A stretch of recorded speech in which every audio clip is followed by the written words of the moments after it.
Jadi kita nikah seagama ya, seagama. Jangan menikah beda agama. Orang yang kamu cintai beda agama, jangan. Karena kalau tidak seagama nanti akan susah untuk mencapai titik kebahagiaan. Yang Islam carilah yang Islam, yang Kristen carilah yang Kristen, yang Katolik carilah yang Katolik. Nggak usah cari yang beda agama, cari yang satu agama. Karena itu nanti yang akan bisa menguatkan kehidupan kita dalam kehidupan berumah tangga nantinya. Agama itu sesuatu yang sangat sensitif dalam hidup kita. Kalau kemudian beda agama, nanti akan muncul problem pertama adalah pada anak kita nanti agamanya apa. Itu sudah mulai akan muncul konflik pada mereka. Dan kalau kita lihat ini akan mencapai problem yang rumit nanti, yang rumit gitu dalam sepanjang perjalanannya kalau beda agama. Kecuali ketika salah satunya bersedia untuk pindah gitu ya. Itu seagama, menjadi seagama. Baik, jadi saya sekarang ingin mengelaborasi. Anda yang belum nikah, coba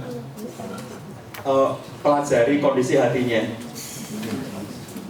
Laki dan perempuan berinteraksi itu akan melewati 3 level perasaan. Kamu di level berapa? Ya, 3 level perasaan itu kamu di level berapa? Level ketiganya itu adalah sudah level yang paling puncak nanti. Jadi coba sekarang kamu pahami dulu, kamu itu di level berapa? Karena nanti ada rekomendasi yang berbeda atas setiap level itu. Pertama laki-laki dan perempuan berinteraksi itu adalah ketertarikan hati, mulai tertarik, laki-laki tertarik perempuan, perempuan tertarik laki-laki. Itu adalah fitrah manusia. Kalau yang laki-laki ini, ya mas-mas ini, yang ganteng-ganteng ini, yang umur-umur segini kok belum tertarik dengan perempuan, itu perlu dibawa ke psikolog atau psikiater ya. Tapi kalau Anda mulai tertarik dengan perempuan, normal, syukurilah, itu normal ya. Mbak ini kalau belum tertarik dengan laki-laki, itu perlu dibawa ke psikolog atau psikiater, karena mestinya di umur Anda sekarang sudah tertarik dengan laki-laki. Dan seperti ini tidak perlu diajarkan oleh orang tua ya. Orang tua mengajarkan anak itu, cukuplah anak diajarkan untuk mencintai Allah dan Rasul, mencintai agama, mencintai kitab suci dan seterusnya. Tidak usah diajari dari kecilnya. Nah, ini anaknya perempuan ya, masih kecil jauh mengenal. Besok kalau kamu gede, ketemu makhluk yang namanya laki-laki, kejarlah dia, karena dia sangat penting dalam hidup. Nggak usah diajari. Ya kayak gitu nggak usah diajari. Normal, fitrah itu nanti muncul bahwa laki-laki tertarik dengan perempuan, itulah yang pertama. Kalau dari tahap pertama ini sudah mulai tertarik, lalu ada interaksi dan komunikasi, maka muncullah tahap kedua, yaitu kecenderungan hati. Semula tertarik, menjadi cenderung, itu sudah mulai mendefinisikan si A dengan si B. Seorang laki-laki dengan seorang perempuan, aku mau kalau nikah dengan dia, aku cocok kalau jadi istrinya, aku mau kalau jadi suaminya. Itu laki-laki dan perempuan sudah mulai mendefinisikan, tapi belum sampai ke level memastikan. Masih menggantung, tapi sudah mulai ada kecocokan hati di situ, kecenderungan hati. Ketika sudah mulai cenderung si A dengan si B, laki dengan perempuan ini, lalu ditindaklanjuti dengan komunikasi dan interaksi yang rutin dan intens, maka perasaan itu akan naik dengan sendirinya ke level ketiga yang disebut dengan ketergantungan hati. Level inilah yang disebut dengan jatuh cinta, falling in love. Bahasa Taiwannya, meeting tersno jalanan sekolah. Ya, dasar mana? Bener kan? Betul ya. Nah, meeting tersno jalanan sekolah gelibet. Ya. Jadi itu tahapan ketergantungan hati itu sesuatu yang sebenarnya sudah level yang bisa dikatakan tidak bisa kembali. Ya, nggak bisa kembali. Pahami gini? Yang menyebabkan seseorang beranjak dari tahap 1 ke tahap kedua dan ke tahap ketiga adalah 2 hal. Mengapa orang bisa beranjak dari tahap pertama ke tahap kedua dan dari tahap kedua ke tahap ketiga? 2 hal yang menyebabkan itu perasaannya bertambah, yaitu pertama interaksi, yang kedua komunikasi yang rutin dan intens. Interaksi dan komunikasi ini tidak selalu terjadi dalam bentuk nyata langsung. Komunikasi lewat Facebook bisa, lewat WhatsApp bisa, lewat Instagram bisa. Tapi begitu itu terjadi interaksi yang rutin dan intens, maka perasaan akan meningkat dengan sendirinya dari tahap pertama ke tahap kedua, ke tahap ketiga, sampai begitu sampai di level ketiga, suasananya sudah terkunci, sudah tergantung dengan seseorang. Itu yang namanya falling in love, jatuh cinta. Itu ada proses kimia, fisika, biologi dalam diri seseorang. Orang jatuh cinta itu dikatakan seseorang terinfeksi oleh orang yang dicintainya. Segala sesuatu tentang si dia, yang menyedihkan dirinya adalah dia, yang membahagiakan dirinya adalah tentang dia, yang menggelisahkan dirinya adalah tentang si dia. Semuanya tentang si dia. Segala sesuatu yang dia senangi ikut kita senangi. Segala sesuatu yang kemudian dulunya kita tidak senang, tapi gara-gara orang yang kita cinta itu senang. Ada perempuan ini, karena dari kota gitu, nggak senang banget dengan makanan bernama mie ayam. Itu makanan kampungan gitu. Tapi punya pacar laki-laki yang senang banget dengan mie ayam. Ngerti-ngerti kok senang mie ayam dia tuh. Jadi segala sesuatu yang disenangi oleh orang yang dicintainya, tiba-tiba dia ikut menyenanginya. Dia hafal segala atribut orang yang dicintainya. Dia ngerti dan nyambung perasaannya dengan segala sesuatu. Suara motornya lewat, dia tahu. Di kampus itu ya, ada motor lewat, dia, oh itu motornya sih dia. Suaranya kayak helikopter gitu. Apa yang menyenangkan, lagu yang menyenangkannya, bau parfum, kalau laki-laki pakai parfum terus seperti apa yang disenanginya, makanan apa yang disenanginya, itu sesuatu banget. Jadi begitu kemudian ini Anda sudah terlanjur jatuh cinta ke level itu, gitu ya. Nggak jadi nikah, tadi saya bilang perempuan itu move on-nya lebih lama. Sampai akhirnya ada orang yang nikah aja lah, karena dia sudah terlanjur nikah, ya nikah aja lah, jadi kayak pelarian, udahlah nikah aja dengan orang lain. Tapi coba, saya sering katakan itu, kalau sudah di level ini tuh ya, kamu itu kalau sudah di level ketiga ini, saya tuh orang yang kalau ketemu dengan klien yang sudah sampai di level ketiga, saya jahat ya, kejam kalau untuk urusan ini. Dan saya harus tegas mengatakan di ruang konseling, kamu cuma punya dua pilihan. Nikahi dia sekarang atau putuskan dia sekarang. Sekarang Pak Sar, iya sekarang saya bilang gitu. Kalau tidak sekarang, semakin lama kamu gantung situasi itu akan semakin merugikan kamu. Sampai di level ketiga ini, suasana hati kamu itu sudah tergantung kepada si dia, segala sesuatunya tentang si dia, dan itu menjadikan hidup kamu tidak produktif. Nggak produktif, hanya mikirin dia terus gitu. Makanya nikah dengan dia sekarang atau putuskan dia sekarang. Loh, kejam banget ya. Pokoknya kalau ke ruang konseling ketemu saya, urusan yang ini tuh kejam banget saya. Saya tidak punya opsi ketiga, tidak ada. Opsinya cuma dua, nikah dia sekarang. Nggak bisa Pak Sar, kenapa nggak bisa? Problem begini, kalau begitu putuskan dia sekarang. Berat Pak Sar, loh kamu minta opsi ketiga? Tidak ada, saya bilang. Jadi di level ketiga ini, kenapa saya katakan itu tidak ada opsi ketiganya? Karena Anda kalau sudah di level ketiga ini, ya,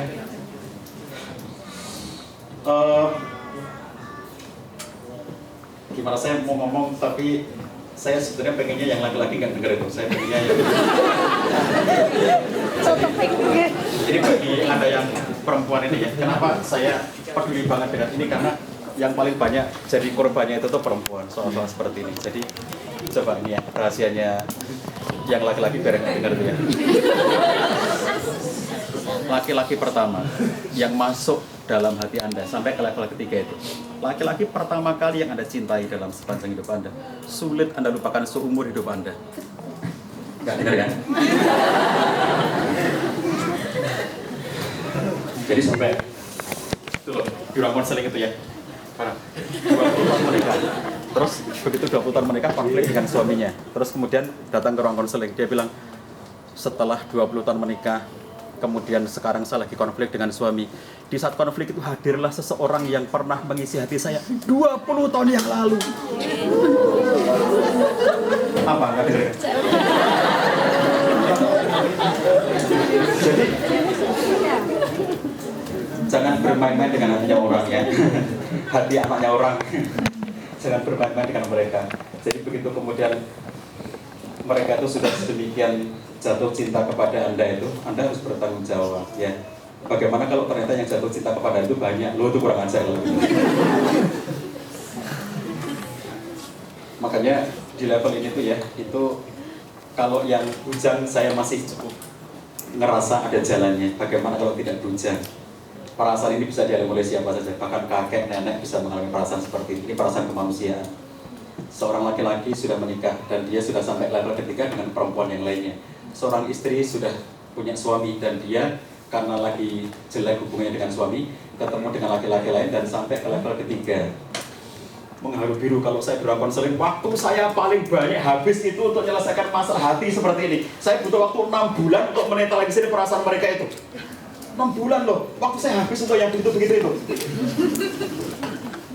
Jadi membersihkan bener gitu ya, sampai bener-bener lepas dan bener-bener bersih perasaannya dari seseorang tadi itu loh. Ya Allah, itu 6 bulan aja kalau kooperatif. Kalau tidak kooperatif itu nggak hilang-hilang itu. Kalau kooperatif dengan konselor, dengan kami, insya Allah itu hilang. Bahkan tidak sampai 6 bulan, 3 bulan aja kalau kooperatif bisa selesai. Sebelum saya berangkat ke Taiwan, dapat kabar dari seorang, ini ibu-ibu rumah tangga, mohon maaf, ibu rumah tangga klien saya, yang jatuh cinta dengan teman kerjanya. Gila, sudah semua dunianya diisi oleh teman kerjanya yang laki-laki itu. Dan saya tanya, suami kamu tahu? Sejauh ini dia belum tahu, katanya gitu. Terus apa maunya kamu? Saya bilang gitu. Boleh nggak saya berdoa, ya Allah, berilah aku jalan untuk bisa berjodoh dengannya. Wah, piye. Kamu itu gimana gitu loh. Jadi kadang-kadang doa itu jangan harap semuanya dikabulkan ya. Karena ada doa yang aneh-aneh begitu itu. Jadi kalau kita lihat ada sudah ke level seperti itu, saya tanya kepada dia, kamu ngerti nggak? Itu salah. Saya tahu Pak Jan. Terus langkah kamu mau seperti apa kalau kamu ngerti ini salah? Saya pengen lepas dari dia, tapi saya nggak tahu caranya. Kamu mau nggak ngikutin cara saya? Mau. Kooperatif ya? Iya. Saya bilang jauh kan, dia chatting saja dengan saya. Saya beri tahapan 3. Lakukan dulu tahap pertama, nanti laporkan perkembangannya kepada saya. Tahap 1, kerjakan dulu. Kerjakan. Seminggu kemudian lapor, Pak Sa sudah ada hasilnya, sudah ada kondisi begini. Oke. Ini belum cukup level 1. Teruskan lagi level 1-nya itu sampai optimal. Seminggu lagi dia kontak saya. Oke Pak Sa, saya siap ke level kedua. Oke, saya kasih tip lagi level kedua ini. Seminggu lagi dia kontak saya. Insya Allah sudah ada perbaikan Pak Sa. Sampai level ketiga, kemudian kira-kira 3 bulan ya prosesnya itu. Dan terakhir kemarin sebelum saya berangkat ke Taiwan, dia kontak saya ikut lega Pak Sa. Terima kasih, insya Allah saya sudah kembali, sudah tidak lagi punya perasaan kepada dia. Oke, jadi kalau sudah begitu, menetralisir perasaan itu ya karena kamu harus kembali kepada suami kamu. Hiduplah di alam nyata. Hentikan pikiran kamu yang suka terpengaruh oleh sinetron yang mengatakan bahwa cinta tidak harus bersatu. Tapi cinta tidak harus bersatu. Gimana? Cinta tidak harus bersatu gimana? Cinta tidak harus memiliki. Tapi cinta tidak harus memiliki. Gak bisa. Mustahil. Omong kosong.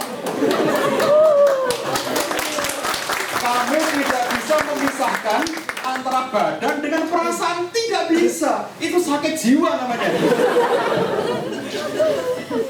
Badan diberikan kepada pasangan sahnya, pikiran kepada orang lain, hatinya kepada orang lain. Ya Allah, nggak mungkin kamu hidup kayak begitu itu. Kamu tersiksa seumur hidup kamu kalau seperti itu. Tinggalkan episode kasih tak sampai tadi itu, tinggalkan segera, kuburkan semuanya, buanglah mantan pada tempatnya, oke?